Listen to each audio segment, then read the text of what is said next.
Assalamualaikum warahmatullahi wabarakatuh. Alhamdulillah, pemirsa kita bertemu kembali ya. Dan alhamdulillah kita masih dilindungi oleh Allah Ta'ala, diberi kesehatan dan nikmat waktu luang untuk belajar di Berita Islami Siang. Dan baik, untuk pembahasan kita yang pertama, kita akan membahas tentang arti sebuah firasat. Jadi kadang-kadang kan orang suka dikasih firasat, katanya ada yang kayak mata kedutan nih, berarti ada yang apa gitu-gitu. Tabrak kucing. Nah itu, iya.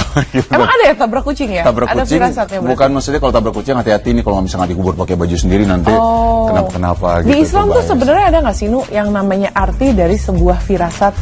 Aku selama yang aku pelajari memang firasat yang seperti kedutan mata itu dibilang ada apa-apa itu nggak ada ya di dalam Islam. Tapi kita kalau misalnya takut salah juga ya. Bener banget, makanya langsung aja kita saksikan pembahasannya. Ini dia.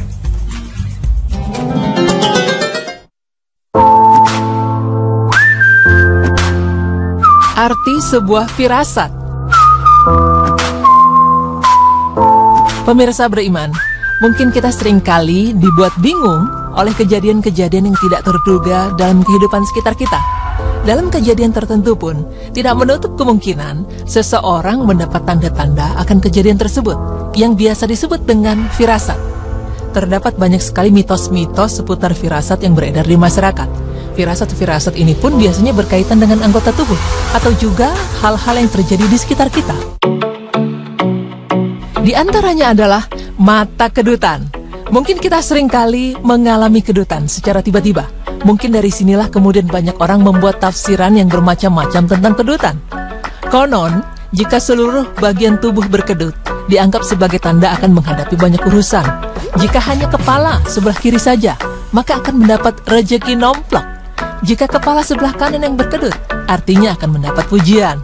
Jika alis yang berkedut, dianggap sebagai tanda akan bertemu orang yang disukai. Dan jika telinga yang berkedut, adalah tanda bahwa ada orang yang membicarakan keburukannya. Namun jika kita teliti kembali, kedutan nampaknya bukan menjadi tanda apa-apa, karena hal ini dapat dijelaskan secara medis. Misalnya, kedutan pada mata, di mana hal ini bisa saja terjadi akibat gangguan syaraf pada kelopak mata, sehingga otot pada kelopak mata berkontraksi secara ritmis. Kemudian yang kedua adalah mitos firasat karena telinga berdenging. Banyak orang menganggap hal ini sebagai tanda akan terjadinya suatu hal. Contohnya, ketika telinga kiri berdenging di pagi hari, diartikan sebagai akan datangnya tamu yang menguntungkan. Jika telinga kiri berdenging di siang bolong, diartikan sebagai tanda akan datangnya keluarga jauh. Namun nampaknya, hal ini pun tidak bisa dijadikan sebagai tanda-tanda yang benar adanya. Karena secara medis, telinga berdenging juga dapat terjadi pada semua jenis gangguan pendengaran, dan mungkin merupakan gejala dari hampir semua gangguan telinga. Seperti karena kotoran yang menumpuk di telinga, infeksi telinga, perubahan tekanan pada lingkungan yang begitu cepat, dan beberapa alasan medis lainnya. Pemirsa beriman, pada dasarnya dalam ilmu psikologi, firasat disebut dengan intuisi, di mana manusia dalam suasana hatinya yang mendasar menjumpai kecemasan yang berujung pada keterpurukannya di dunia. Intuisi sendiri merupakan pengetahuan yang didapatkan tanpa melalui proses penalaran tertentu. Pengetahuan intuitif muncul secara tiba-tiba dalam kesadaran manusia melalui proses yang tidak disadari oleh manusia itu sendiri. Pengetahuan ini muncul sebagai hasil penghayatan ekspresi dan individualitas seseorang, sehingga validitas pengetahuan ini sangat bersifat pribadi. Namun perlu diketahui, firasat yang sering terjadi sebagai kenyataan adalah firasat seorang ibu kepada anaknya. Contohnya di saat kita berpamitan kepada ibu kita dalam suatu hal, namun ibu kita berperasaan tidak enak dan tidak memperbolehkan. Namun di sisi lain kita membantah pernyataan ibu kita. Maka kebetulan atau tidak, saat itu pula yang dikhawatirkan sang ibu benar adanya. Mungkin hal seperti ini tentu banyak terjadi di sekitar kita, bahkan pada diri kita pribadi, dengan bermacam kasus, baik melalui mimpi orang tua atau kejadian-kejadian yang lain. Untuk itu mengapa kita sebagai seorang anak diwajibkan untuk mematuhi ibu kita dan mendengarkan segala nasihatnya. Karena dalam Islam pun telah disebutkan bahwa ridho orang tua, terutama ibu, merupakan keriduan Allah pula. Sebagaimana hadis dari Abdullah bin Amir bin Ash radhiyallahu anhu, bahwa Rasulullah SAW bersabda, ridho Allah bergantung kepada keriduan orang tua, dan murka Allah bergantung kepada kemurkaan orang tua. Hadis riwayat Bukhari. Selain itu, kalangan ulama tidak mengingkari adanya firasat yang dimiliki oleh orang mukmin, sebagaimana diperkuat dengan adanya hadis Rasulullah SAW yang artinya, hati-hatilah dengan firasat orang yang beriman karena dia melihat dengan cahaya Allah. Hadis riwayat Tirmizi. Selain hadis tersebut, dalam ajaran Islam, firasat juga dikaji sebagai suatu tanda-tanda bagi orang mukmin, di mana Allah Subhanahu wa taala berfirman yang artinya, sesungguhnya pada peristiwa itu terdapat tanda-tanda bagi orang-orang yang al-mutawassimin. Quran Surah Al-Hijr ayat 75. Kata al-mutawassimin menurut pengertian para ulama adalah orang-orang yang mempunyai firasat, yaitu mereka yang mampu mengetahui suatu hal dengan mempelajari tanda-tandanya. Namun, pengertian ini tidak diperuntukkan sebagai pembenaran mitos-mitos yang beredar di sekitar kita, karena jika terjadi suatu hal, kemudian hal itu dijadikan acuan untuk melangkah atau mengurungkan suatu perbuatan baik, maka perbuatan ini termasuk syirik. Sebagaimana sabda Rasulullah SAW yang artinya, barang siapa yang mengurungkan hajatnya karena tadhayur, maka dia telah berbuat syirik. Hadis riwayat Ahmad. Pemirsa beriman, itulah beberapa penjelasan arti dari sebuah firasat yang terjadi di sekitar kita. Semoga penjelasan ini dapat menjadi pencerahan bagi kita untuk membedakan sesuatu yang hak dan yang batil.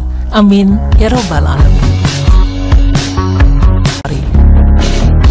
Selain itu, kalangan ulama tidak mengingkari adanya firasat yang dimiliki oleh orang mukmin, sebagaimana diperkuat dengan adanya hadis Rasulullah SAW yang artinya, hati-hatilah dengan firasat orang yang beriman karena dia melihat dengan cahaya Allah.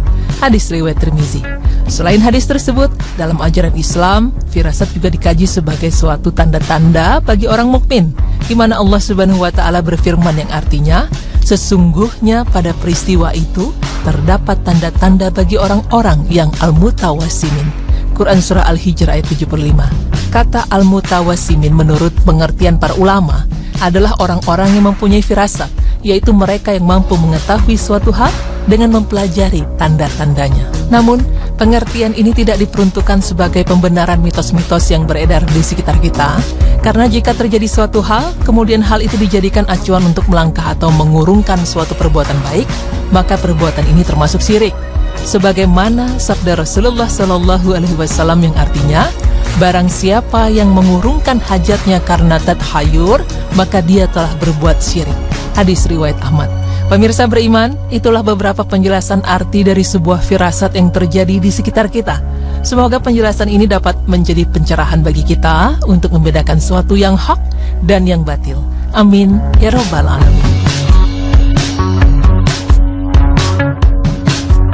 Oke, mitos. Tadhayur tuh apa sih tadi tuh? Tadhayur tuh jadi misalkan contoh simpelnya ya, kalau misalnya di satu hari ketika kita mau berdagang misalnya, tiba-tiba hujan disertai petir ataupun bukan itulah ya, ataupun ada angin gitu ya. Tiba-tiba bilang, jangan nih ada angin jam 2 nih, jam 2 siang nih. Ini akan sial, nanti dagang kamu nggak laris gitu, ataupun kamu nanti akan kena sial nanti waktu buat dagangan. Jadi jalan akhirnya nggak jadi. Tadi kan sesuai dengan hadis yang sudah disampaikan di berita Islam siang. Jadi itu bahaya, itu merupakan salah satu perbuatan syirik. Karena yang bisa mendatangkan kemudaratan ataupun manfaat itu hanya Allah Taala, bukan siapapun. Baik. Satu lagi misalnya masalah kematian juga. Kalau masalah kematian kan juga kalau kita pikir bahwa tidak ada yang bisa tahu kematian itu kapan tibanya, hanya Allah Ta'ala juga yang tahu ya. Jadi kalau misal kayak gitu kita harus bukan belajar tapi belajar terus. Kita juga harus mencari amalan yang sebaik-baiknya agar kita mati dalam keadaan husnul khotimah. Amin ya rabbal alamin. Dan baik, untuk tema selanjutnya ini saya kemarin sempat membaca artikel bahwa ada salah satu perempuan berhijab, dia pebasket, dia tidak, ya Raisya namanya, orang Indonesia, dia nggak bisa ikut pertandingan karena dia pakai jilbab. Karena katanya di peraturannya nggak boleh pakai jilbab. Iya ya, nggak pernah lihat sih. Nah makanya nanti kita akan membahas tentang memperjuangkan hak lewat berhijab. Jangan kemana-mana, tetap di Berita Islami Siang.